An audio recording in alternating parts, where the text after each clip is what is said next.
Day walkers and night stalkers, it's me, your twisted southern horror queen, coming to you live from under a full moon right here in southeastern Louisiana.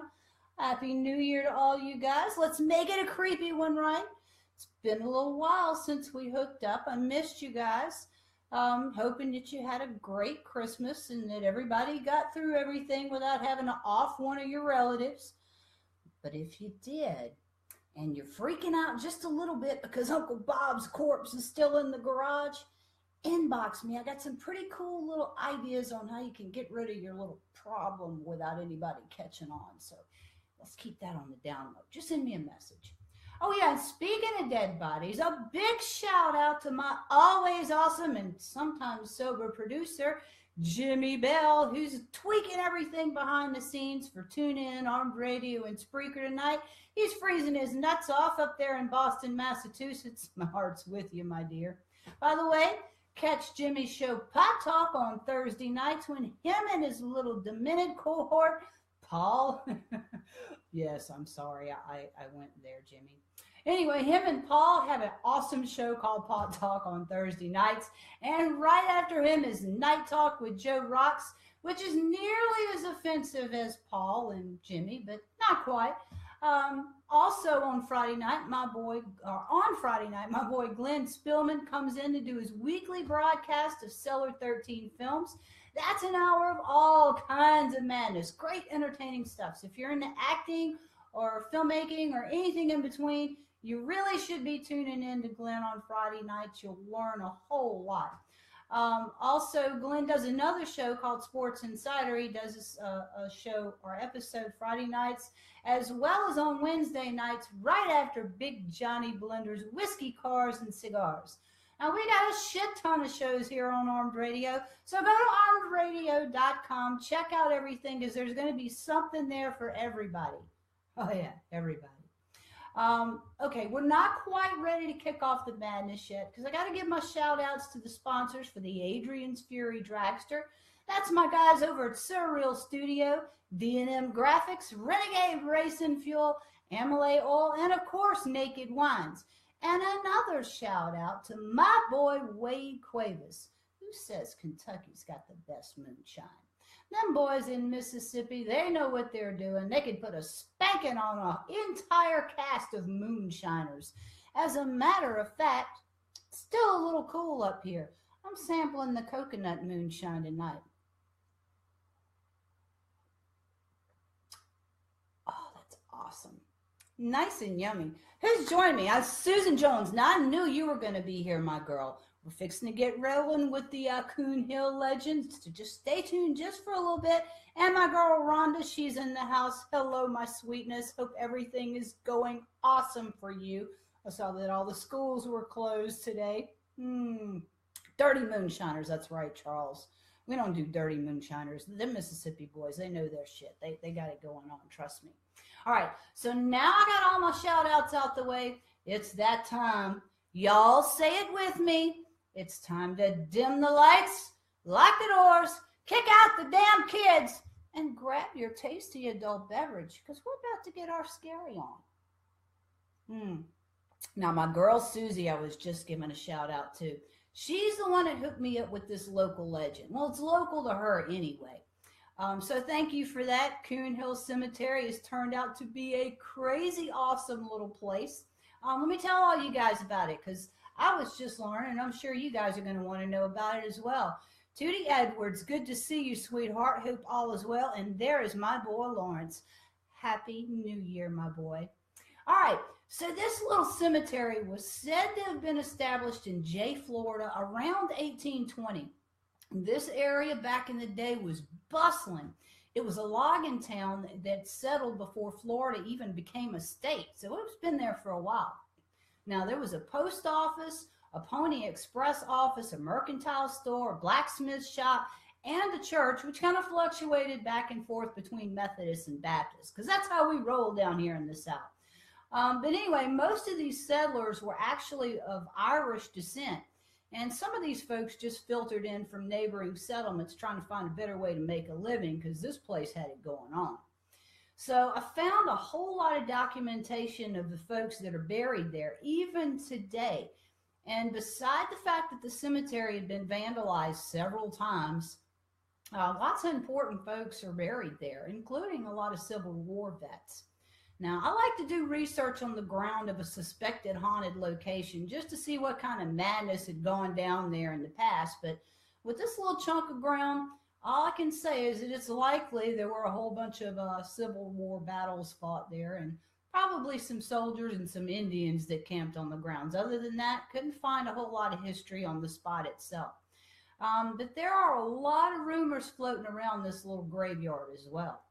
It's actually been documented that 3 separate murders have occurred there in the cemetery.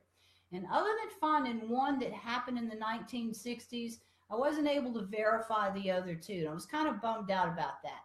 But then I started digging and finding more information, and I forgot all about the murders because that was just BS anyway.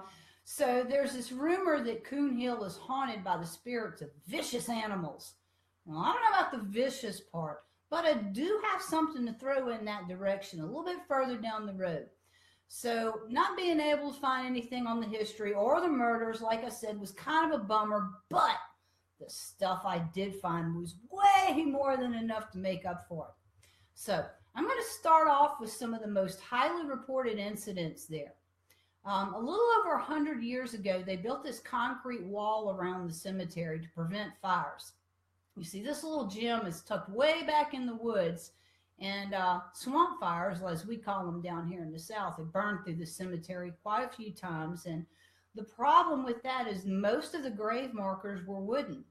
Wood and fire don't mix very well. So apparently the spirits here pretty much approve of this addition, and they're rather proud of it. Because one of the most reported issues I've seen there is that folks will climb up on that wall and try to walk it around the cemetery. They don't make it very far before somebody shoves them off. Now, it started with just something pushing them off the wall. But as time has progressed, they've gotten a little bit more violent about getting people off this wall. And a lot of people are coming out of there with broken bones and bruises and cuts and other lovely little abrasions. But I guarantee if they go back, they stay the hell off of the wall, right? The next most reported paranormal incident there is this fog. Now, everybody that's reported having an encounter with this mysterious blanket of fog all pretty much have the same story. And I found a whole lot of accounts on it. It's a very thin blanket that only raises a couple of inches off the surface of the ground. And when it's present there, it's reported that you're going to hear the voice of a child singing. Now, I saw photos of the fog. I've also seen the videos of the fog. And I've heard EVPs that were recorded out there on ghost hunts when the fog was present. It's all true, y'all. It definitely is the sound of a child or the voice of a child, but you can't make out what's being said. Kind of sounds like a sweet melodic chant. And my gut tells me, my first impression is that this child may have been of Scottish descent, and maybe it's just some old Scottish folk lullaby that the child's singing, and maybe that's why nobody can understand what the hell the kid's saying. But that's just my take on it. I don't really know. Now, about those animal spirits, I found 2 documented accounts on that, and both were pretty interesting. Now, the first one didn't really have much of a story behind it, but it's definitely heartwarming. Yeah, I do heartwarming here on the Twisted Southern Horror Queen show. Get over it. So one of these paranormal investigators just happened to snap a picture of a headstone.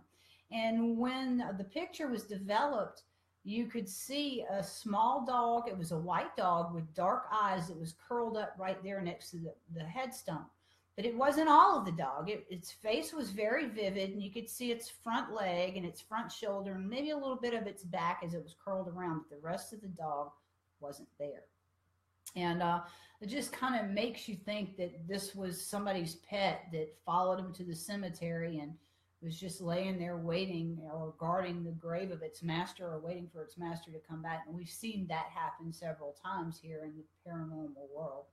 Now, the second account, that's a little bit more interesting. These other investigators went out to Coon Hill, and immediately, something else that a lot of people reported, upon approaching the entrance of the cemetery, folks will feel this foreboding pressure that feels like it's pushing them away from the cemetery. Well, that was the first thing that these guys reported in their investigation. They said that it was almost like an invisible barrier wall that was trying to keep them out. So you know they had to go in there, right? I would have.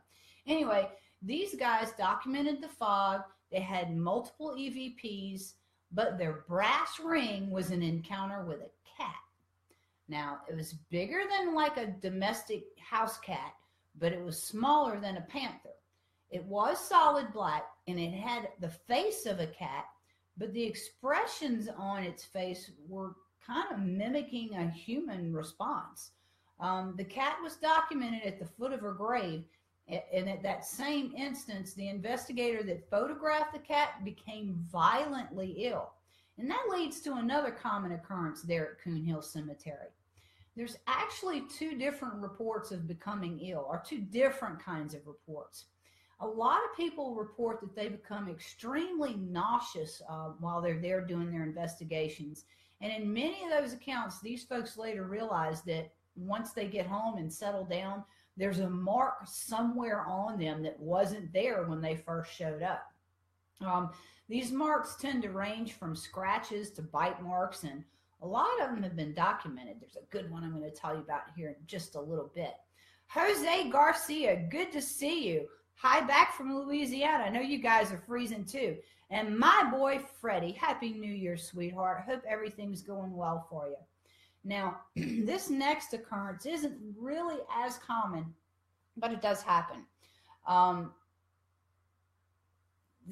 me go back to the illnesses first.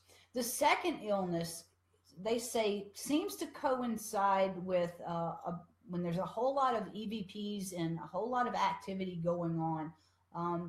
They said that sometimes people are just kind of seized with the sensation that they're being choked. Well, a lot of times when these EVPs come back, you can distinctly hear the sound of someone choking on them. I heard one of those as well. So it's kind of odd that those two coincide. Now, this madness has happened a lot, but like I said, there were these two specific different cases that were very well documented. The second one, the guy said he felt like he was being choked, and he was having a lot of difficulty breathing along with some severe chest pains. Now, the common consensus behind this particular occurrence, which, like I said, has happened there more than just this one time, is that it's the spirit of one of those murder victims that's attempting to communicate the means in which he died there in that cemetery. Actually makes a whole lot of sense to me, especially if you're out there as a ghost hunter with all of your equipment and you're trying to communicate with these spirits. Why the hell wouldn't they try to communicate with you and tell you how they died? Now, the next occurrence, like I said, isn't so common, but this team of investigators kind of got lucky. They go to the cemetery one evening. They got all their gear and everything. And the first thing they do is decide they're going to test the walk the wall theory just to see if it's proven correct or if it's BS or whatever the case may be. So the guy gets up on the wall and he starts trying to walk around the cemetery. And he gets about 4 feet away and he was violently shoved off of the wall. Now, he did get up. He was kind of bruised and banged up, but no broken bones on this round anyway. Then they actually enter the cemetery and immediately they start documenting these light orbs. There were some pretty crazy ones at that. I saw some of the photographs. I didn't get to see the video on this investigation. But then came these EVPs. These spirits were ready to talk on this night. There was even a brief conversation that was held between one of the investigators and this male spirit. The spirit asked quite clearly, I might add, "Who are you?"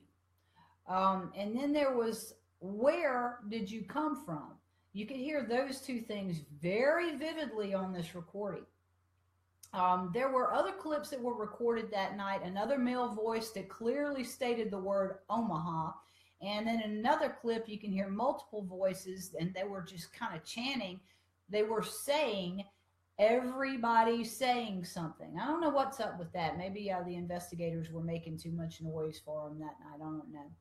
So when these guys had got all their equipment together and they were getting bombarded with all this activity just immediately after they arrived to start their investigation, um, they realized that they were wanting to take notes and couldn't find their notebooks. Well, they bought all their supplies and all their materials with them, but they just weren't handy right that second.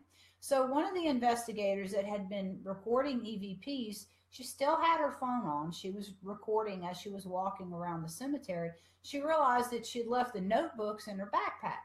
So the chick turns around and go get her bag, and it's just a few yards away from where they're all standing right now. Well, as she's walking up to her bag, she distinctly hears and records the sound of a zipper on the bag opening.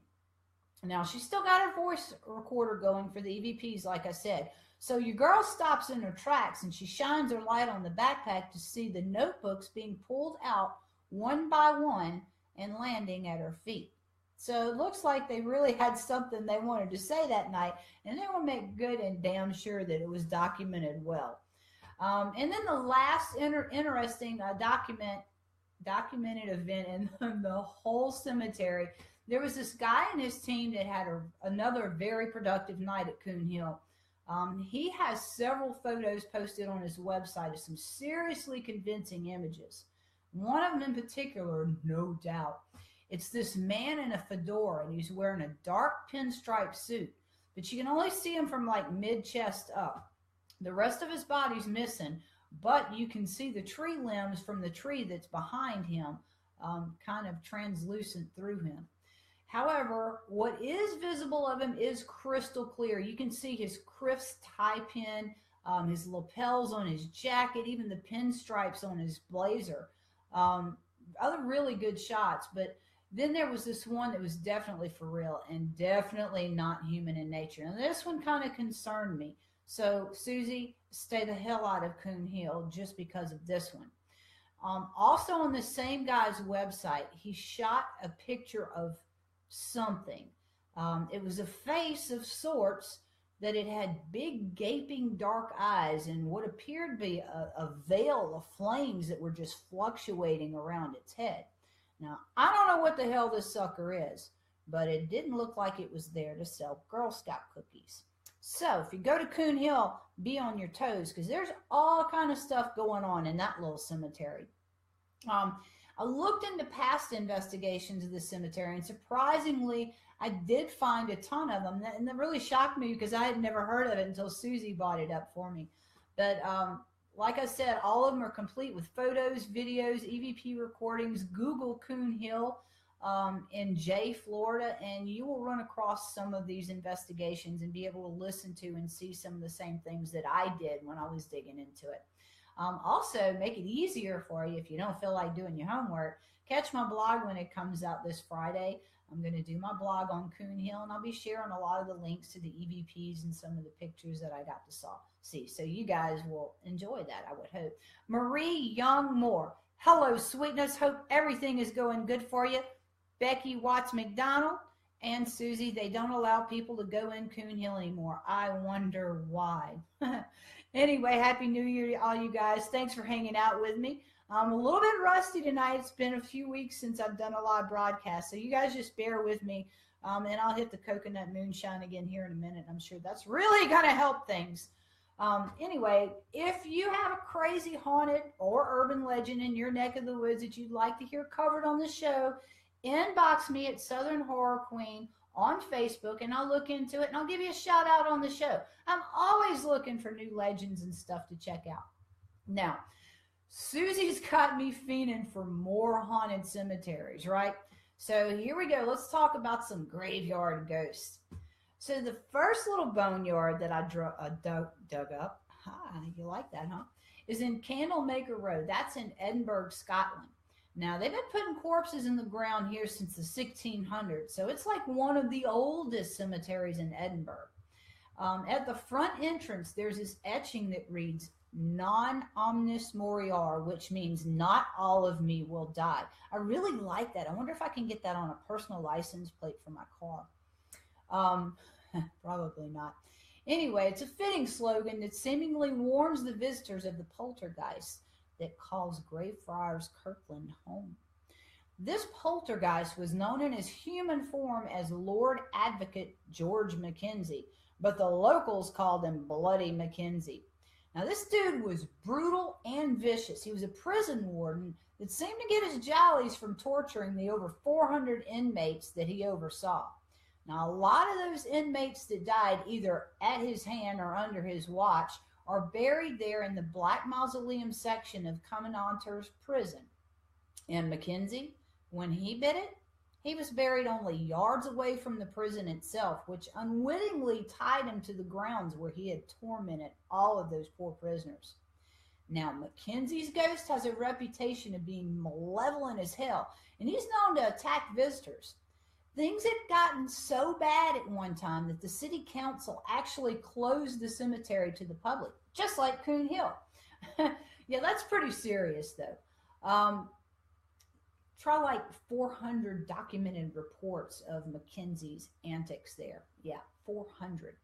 These reports included anything from cold spots, scratches, bruises, and even fainting. But it hasn't always been McKenzie that haunted Kirkland. There have been a ton of reports for centuries there. Folks have reported seeing the shadowy figures of those that are buried there, and some have even heard their tormented wailing. McKenzie had basically been at peace for centuries, but something happened that disturbed him, and whatever it was, it pissed him the hell off. Now, the locals are still circulating this tale right here, and they all agree that this was the something that pissed him off. So it was storming one night, and this vagrant decides he's going to break the lock on the mausoleum gate. He's going to go get inside and get out of the rain and kind of dry off and warm up. Brilliant, right?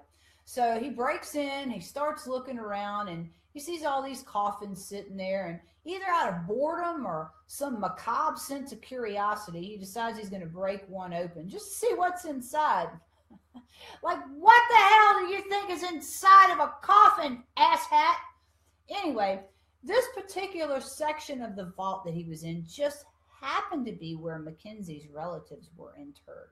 So, as you've already guessed, the shit hit the fan. Immediately after he pries the lid from the bone box, this bum starts digging around in there. Well, when he did, the floor of the mausoleum collapsed and he falls into this deep, dark pit that was directly below the tomb. So what do you think was in that pit? I can tell you right now, it wasn't a Tupperware party. The pit was filled with still decaying bodies of plague victims that had been thrown in and quickly sealed up to prevent the disease from spreading. So this dude's in there wallowing around in corpse gunk, rotten meat and rancid human bones. Now it's a party, right? So the poor bastard manages to clamber his way out of the pit, and he hauls ass out of the cemetery. He's covered in funk, and he looks like whodunit. And he runs right past this dude that's walking his dog, scares the shit out of him. Well, after that, the pit was resealed. The mausoleum was fenced off and it was closed to the public, but that did not stop McKenzie. He was still pissed. So he starts showing his ass all over the cemetery. As recently as the year 2000, there have been several attempts to help McKenzie find peace. There was this one poor priest named Colin Grant that was brought in to perform an exorcism on the cemetery. After several hours, Grant admitted that he had become overwhelmed by the mounting numbers of tormented souls there. He ended the rite and left abruptly, and shortly after, Grant passed away. Hey, Ronnie and Lori, hope you guys are doing well. I've read about him in the graveyard and attacking people. Yeah, he's a dirty bastard. He really is. I kind of like him. Anyway, the next cemetery is near and dear to my heart. We're going to talk about St. Louis number 1, and that's in New Orleans. It's one of the most famous and most photographed cemeteries in the entire world. and it can still be found at 499 Basin Street in New Orleans. It is still open to the public. Now, this creepy little gym dates back to the early 18th century, and it's full of all these above ground vaults that kind of make the cemetery feel like you're walking around in a maze. Folks, we live in Louisiana. Very seldom do we bury people in the ground. Corpses float.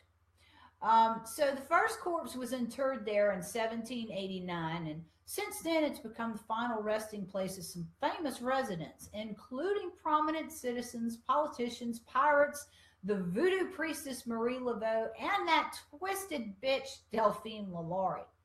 Now, as far as the ghosts, there's a whole bunch of them. There's way too many to list. But I'm going to tell you about some of the regulars that show up here. And we're going to start with that demented bitch Lalaurie. She was New Orleans' first documented serial killer. She shows up from time to time in the cemetery, but more frequently, she's seen inside the church. Now, Her Highness Marie Laveau was a revered and Jimmy, you sober tonight, honey? Yes, I am. That's the problem. Go get a drink.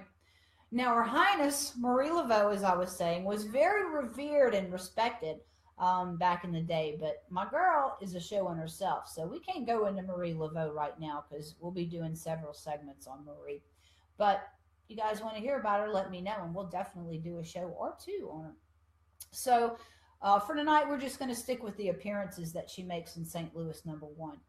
Now, for all the good that she did there in the community, the citizens and the church felt that it was improper to inter her in hallowed ground because of her ties to voodoo and the dark arts. Finally, there came a compromise. She was buried in an unmarked grave on the pauper's side of the cemetery. Needless to say, my girl was pissed. Now, today she's seen around her grave with a distinct look of frustration on her face. And she's also seen spotted storming up and down the pathway, cursing left and right. And if you do decide to go visit her grave, be on your best behavior, because she's known to bitch slap people if you disrespect her tune. Now, there's another guy there. His name's Henry Vignes. He was also rather pissed off when he realized that he'd been buried in the pauper section too. Now, Henry's got a septic clanks, that's all. There's been countless reports of Vignes materializing to funeral goers or tour guides. Now, he's described as a tall, handsome man that's wearing a white shirt, and he's got these piercing blue eyes. No kin, as far as I know.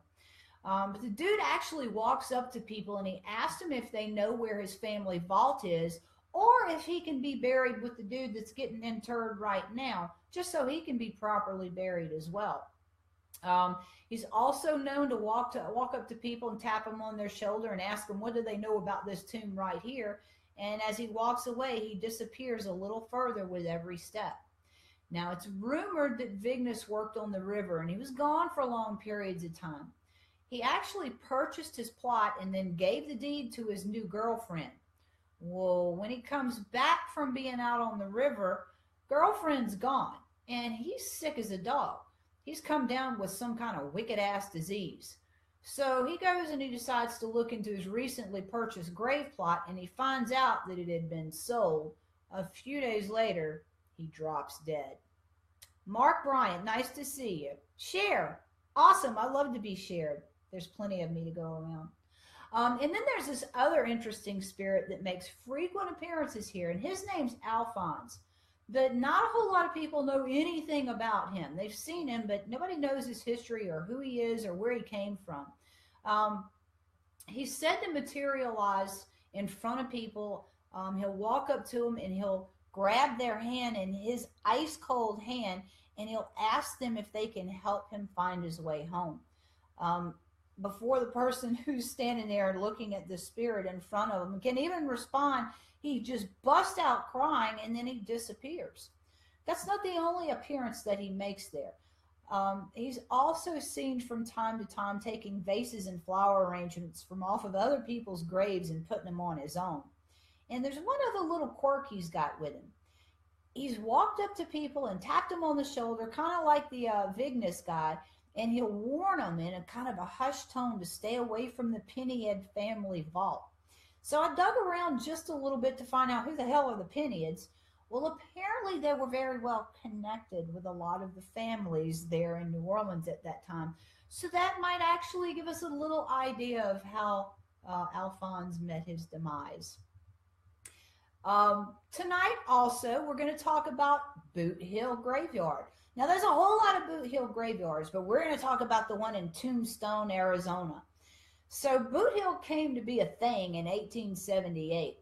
There's about 300 bodies there, but only two-thirds are documented and recorded. So, nobody really knows how many people are sitting in those unmarked graves.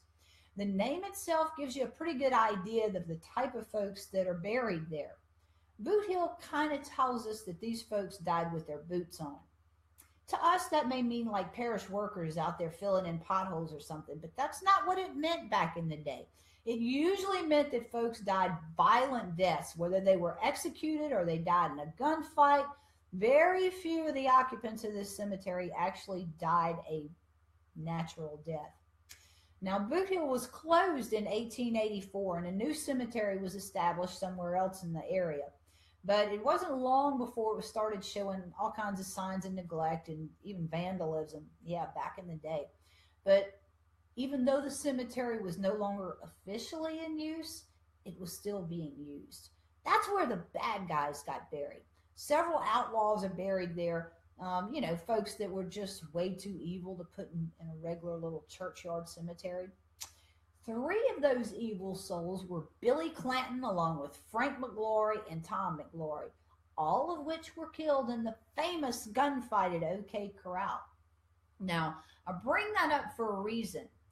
There's been all kind of crazy stuff that's reported here at Boot Hill, like weird lights and orbs and strange voices and undiscernible sounds and the forms of white misty apparitions floating around unmarked graves. But in 1996, Ike Clanton, recognize that last name, was there with some friends of his, and they were all participating in some kind of reenactment or something. They were all dressed up in old Western style garb, and I guess they were reenacting the gunfight at the OK Corral, which is kind of cool, being that one of them was actually the great grandson of one of these bad guys. But Ike takes a picture of his friend, who's, by the way, he's a dead ringer for Wyatt Earp. But anyway, the dude's standing in the foreground of the graveyard, and Ike gets home, he develops his film, and behind his friend, he sees this man kind of emerging from the ground, because he's only, you can see about a little bit lower than his chest up very vividly, but there was nothing below his chest. It wasn't wearing clothes that you would expect to see. There were no cowboy hat, scarf, no garb like that. What he was wearing seemed to be more like a 1930s circa clothing. Now, a lot of people have tried to debunk this photo, but it ain't happening, because this photo is real, and it's a very good ghost pic. Very clear, and one distinct thing that you can see is the man is holding a knife. That's awesome, isn't it? All right, so next cemetery up. Wait, it has been shared, Lynn. You're fabulous. Thank you, Mark. Kisses from Louisiana. Hey, Joe Tapia, nice to see you tonight, honey. Thanks for hanging with me. All right, so have you heard of the Howard Street Cemetery? Actually, I hadn't until I started digging. But this little sucker's in Salem, so you know there's some crazy shit going on there, right? So as we all know, the witch trial started in 1692, and all that madness and panic and mayhem that these trials cause can still be felt in the soul there on Howard Street. So, yeah, there's a few little disgruntled spirits or two hanging around there, but there's one that stands out above all the rest. You guys check this out. This guy named Giles Corey was an ornery old bastard that lived there in Salem. Now, he'd lost his first 2 wives, likely due to some rampant plagues that were overtaking the area. But at a ripe old age of 80, your boy decides he's going to get hitched for a 3rd time, and he marries this chick named Mary. Well, Mary somehow gets wrapped up in all this witch trial thing and winds up getting arrested and in prison. So old man decides he's going to go and offer to go to jail with her so he can take care of her. See, there wasn't no MTV or Wi-Fi in the joint back in the day. And the 3 hots in a cot thing, yeah, that wasn't happening either. So old boy was pissed off because they wouldn't let him go to jail with his wife. But eventually he did get his way. Kind of. This chick named Mercy Lewis accused Giles of appearing in her room at night and tormenting her. She was accusing him of trying to make her write in his book with his blood. Now, my boy Glenn Spillman said on the last show that I did that LSD was created in the lab in about 1938. So we can't blame LSD on this. Maybe opium, I think that was around. But regardless, she stood her ground. She went to trial. She testified against him. The old man gets arrested and he gets in prison as well. But back in the day, you had two choices. You either pled guilty or you pled innocent. There was nothing else in between. Now, an innocent plea would land your ass at the gallows quick, fast, in a hurry. And a guilty plea, that wasn't much better either. There was a shot that you would survive if you could live through being in jail in what they called the prison back in the day. So, old Giles had been accused and convicted of being a diabolical warlock. Now, warlock he wasn't. Diabolical? Maybe a little bit. Old Giles refused to plead either way. Everybody was pissed off. So they thought they were going to force him to plead one way or the other. So these guys dig this pit. They put old boy in it, lay a heavy wooden door on top of him, piled some rocks on him, and they left him there. So the next day they came back and they asked him for his plea. He told them to pile on more rocks. So this shit goes on for a few days, and finally there's so much weight on him that his tongue's hanging out of his mouth. But that didn't really mean shit to him because he wasn't going to plea. He told him throw on more rocks. So the sheriff, which is just livid out of his mind, walks over to look down at him in this hole, and quite frankly, he was appalled by the sight of him. The sheriff took his cane and pushed Kyle's tongue back in his mouth and turned around and walked off. Gotta love that, right? So Giles erupted with damning that sheriff and the entire town. He cast a curse with his very last breath. Well, it seems like that curse stuck because there's a laundry list of sheriffs there that died of heart failure and a handful of others that retired from the position due to heart conditions and other failing health issues. Now, besides Giles' curse, his spirit actually has been reported seen near the spot where he died. But he also shows up at his unmarked grave right before the shit hits the fan. When storms are coming, he's there.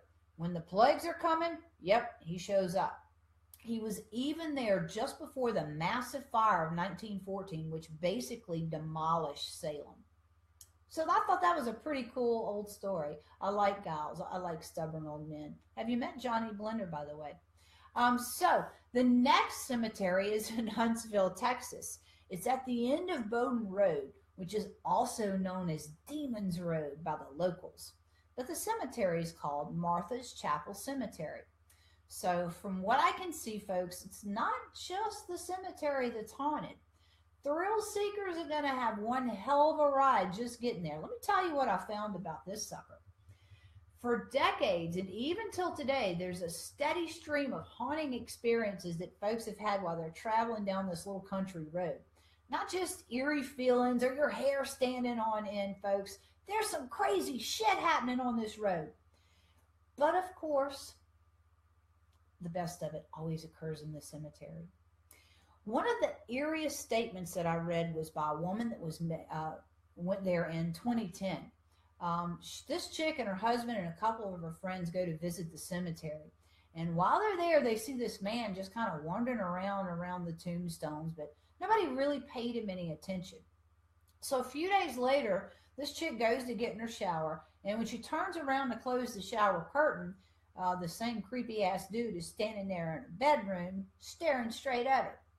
So after he or it succeeds in scaring the hell out of her, it disappears into thin air and it never returns. But from what I hear, this chick got off easy because the locals will warn folks before they even head down that road that it's not unusual for something to come back with you. So there's this one guy, and he has his story, and I don't know exactly what I think about it, but I'm going to tell you a story anyway because it is a legend that's still circulating about this cemetery even today. So, um, the guy and his friend go to the cemetery one afternoon, and as they're walking around, this one guy sees a hand protruding from a grave. So he's eager to check it out, and he drags his friend over to the grave with him. But by the time they're close enough, the entire arm has dug its way out of the dirt. So what does this one guy do? He kneels down and he wants to touch it. And when the other guy's begging him, let's get the hell out of here, leave the arm alone. It wants to be left alone, right? But anyway, no, this idiot wants to lean down and touch it. I mean, really. I might have handed the hand a beer or something, but I damn sure wasn't going to touch it.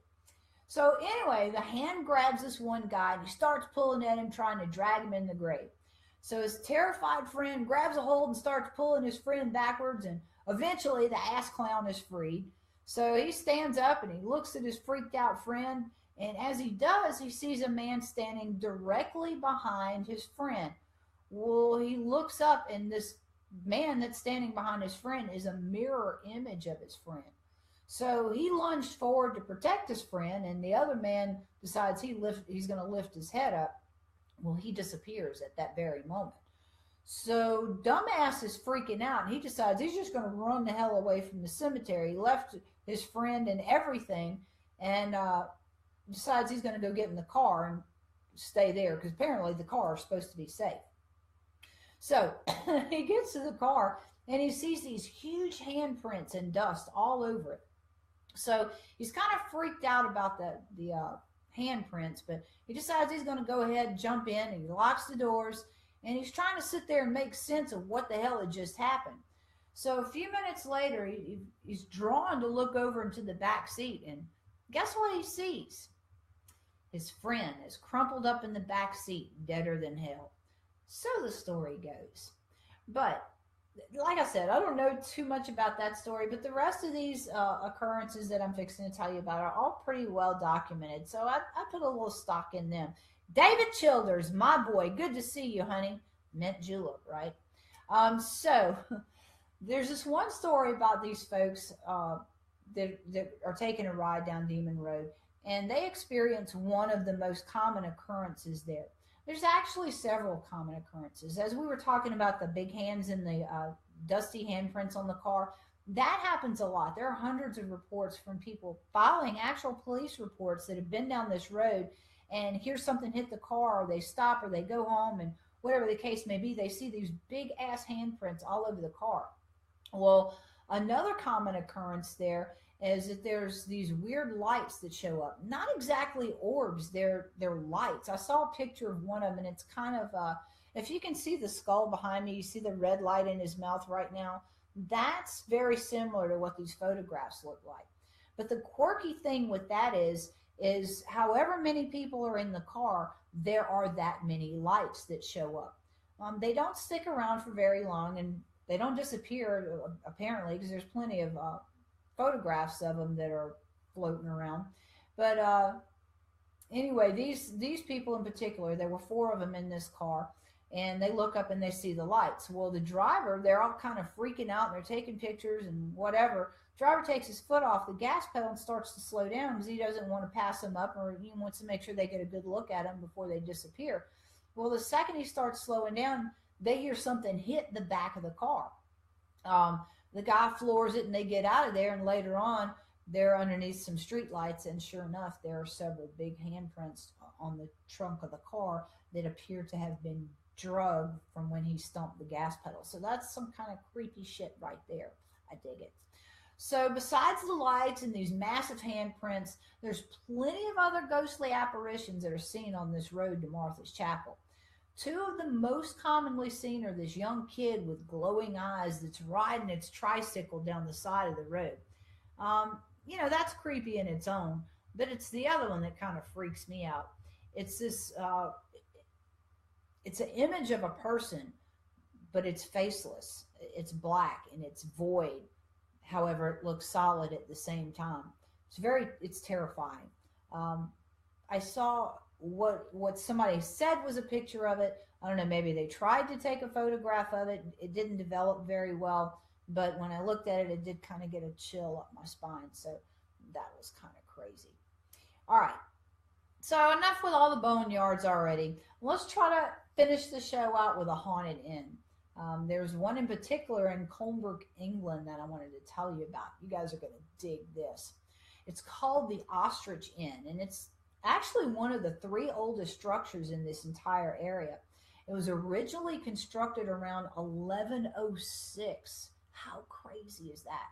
The builder was Milo Crispin, who actually donated the Hospice of Colebrook to Abingdon Abbey under the stipulation that the hospice should stay in trust for the good travelers in this world and the salvation of their souls in the next. You see, a hospice was basically an inn that was run by a religious sect. I don't know how in the hell it became called a hospice, and I don't know how in the hell a hospice became known as the Ostrich Inn, because the legends are unclear.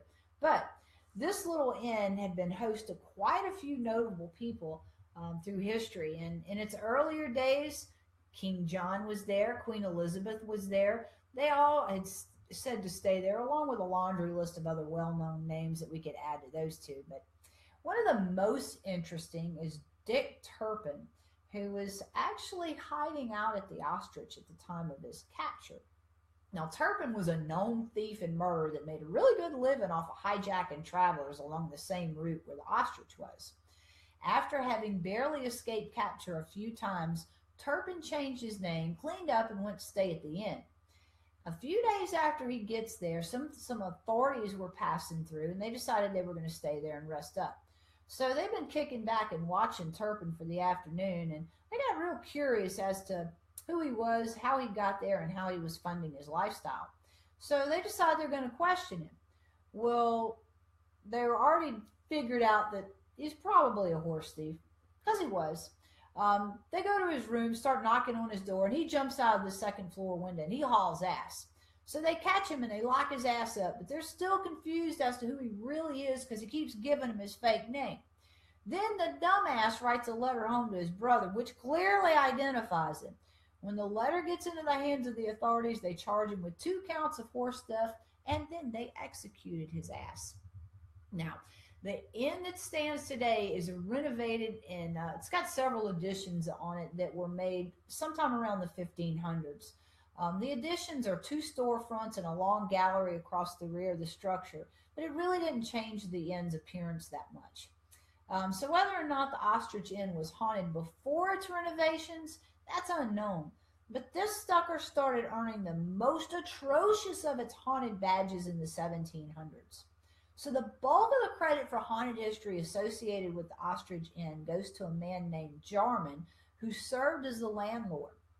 So apparently wages as a landlord sucked back in the day, because Jarman and his wife,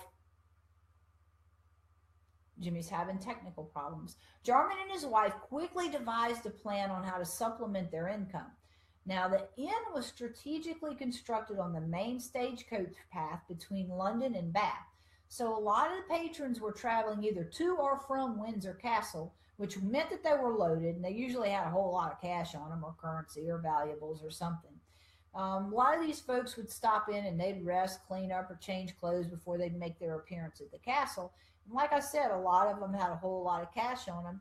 Most of the time, they were going there to pay off the courts, or in other words, what we call blackmail, bribery. So Jarman and his wife would pay real close attention to those guests in particular, and they got the fantastic service. They'd be wined and dined, and of course, they'd be drugged. All while Jarman is buddying up to them at the end of the night, they kind of felt they had this little kinship thing going on with him, so Jarman would offer him the best room in the house. Let me tell you about this best room in the house thing. So the guests would be led upstairs to this beautiful room where there's this massive 4-poster bed with a canopy, and it's all dressed up in the best of linens. The guests would crawl into the inviting bed and pass out. Jarman and his wife would go down below in the kitchen. Yes, the kitchen was directly below the best room in the house. So Jarman would remove 2 bolts from a joist in the kitchen ceiling, which caused the bed above them to tilt downward. which deposited the inebriated guests into a massive vat of boiling water. The poor bastards never knew what hit them. So Jarman would then take the guest's horse and carriage and clothes to a local gypsy's, and he'd sell them all for a discounted rate. And the gypsy didn't really give a damn where it came from. They were getting a hell of a deal on some really high-class stuff, so they kept their mouth shut, because why spoil a good thing, right? So then Jarman would take whatever was left of their boiled corpse down to the river and throw it in. Now, I gotta stop there just for a minute. These people are frugal enough to be killing people to rob them and sell their shit to the gypsies, and it never occurred to them to cook their victims and serve it to their next victims.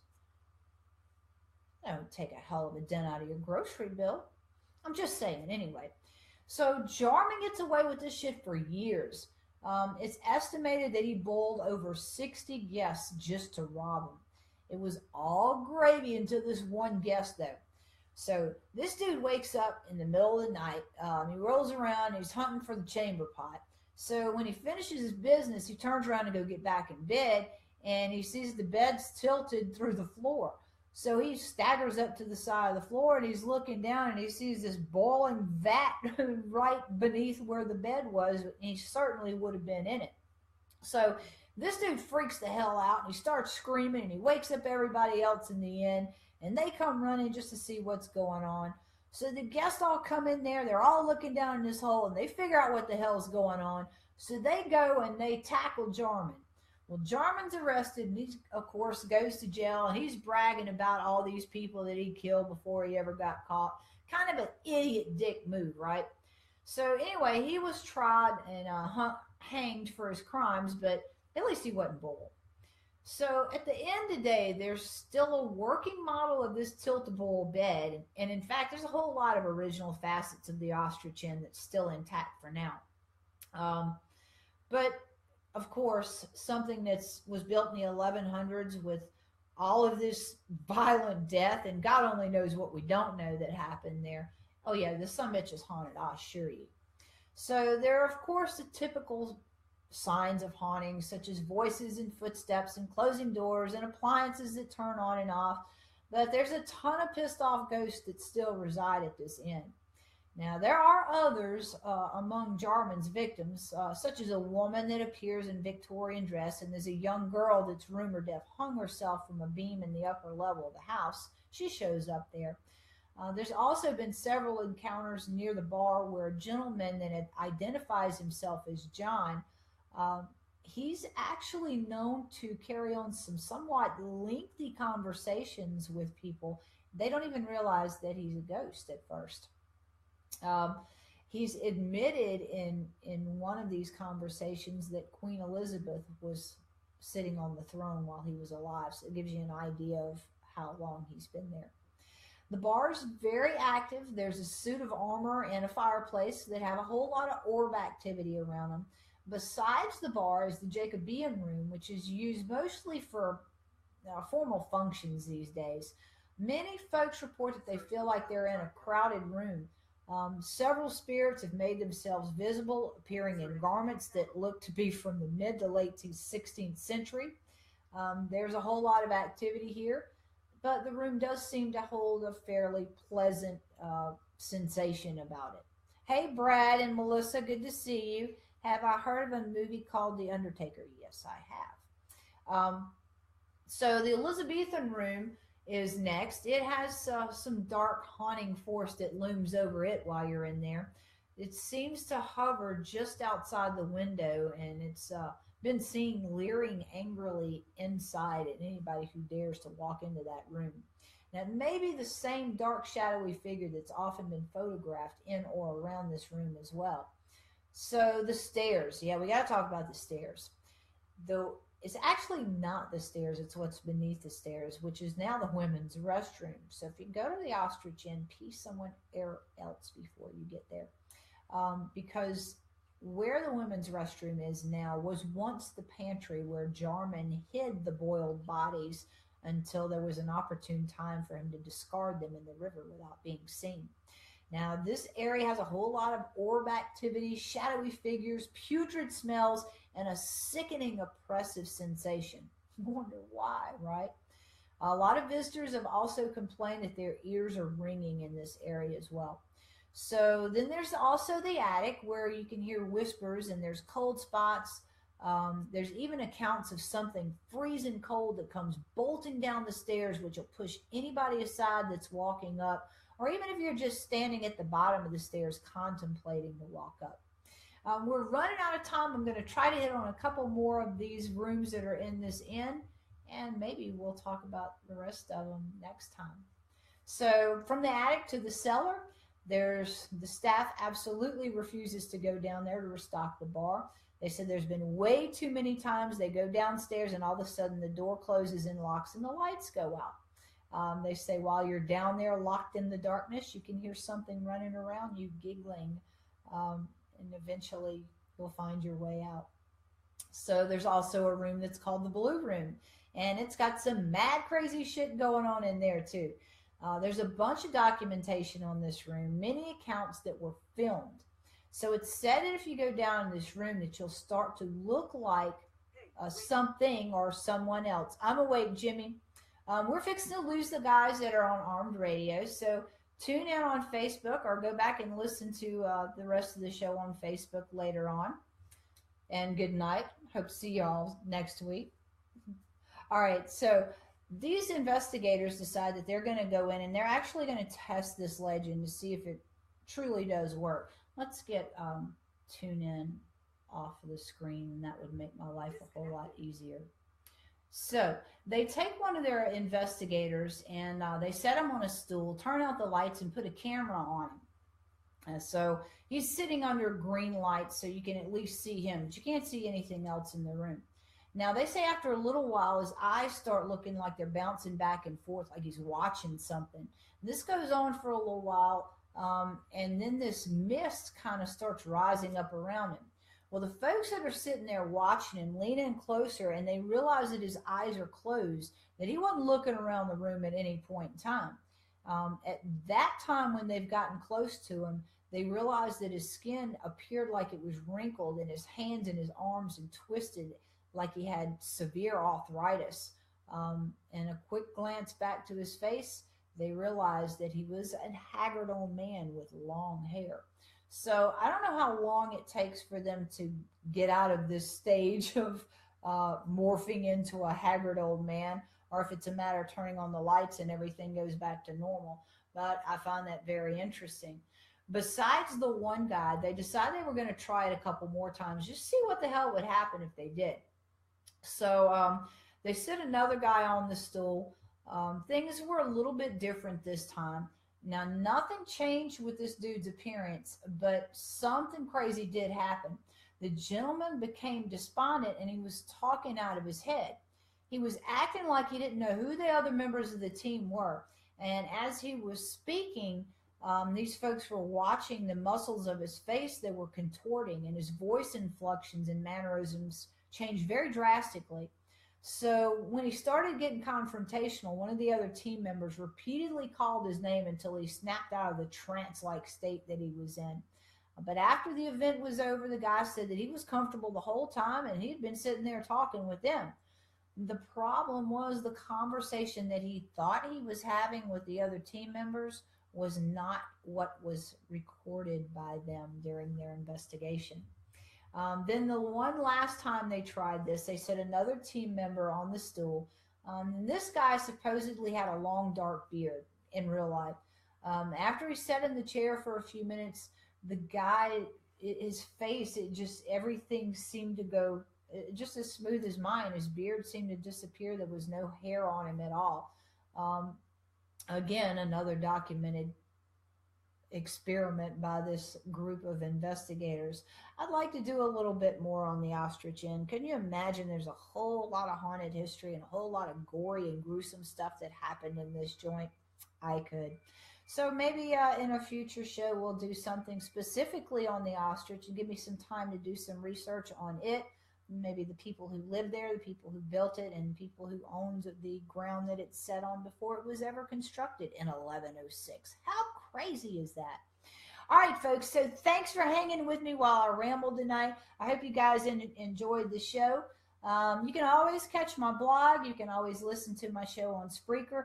The easiest way to get to all of that good stuff is to go to authorlyngibson.com. And if you click on the Adrian's Fury Dragster tab, you'll get to see our digital press kit and scroll down just a little bit more through all the pictures of the Adrian's Fury Dragster, and you'll see our 2018 schedule, or at least what we have of it so far. 2018 is going to be a crazy rocking year. So we hope to run into some of you guys out there on the road somewhere.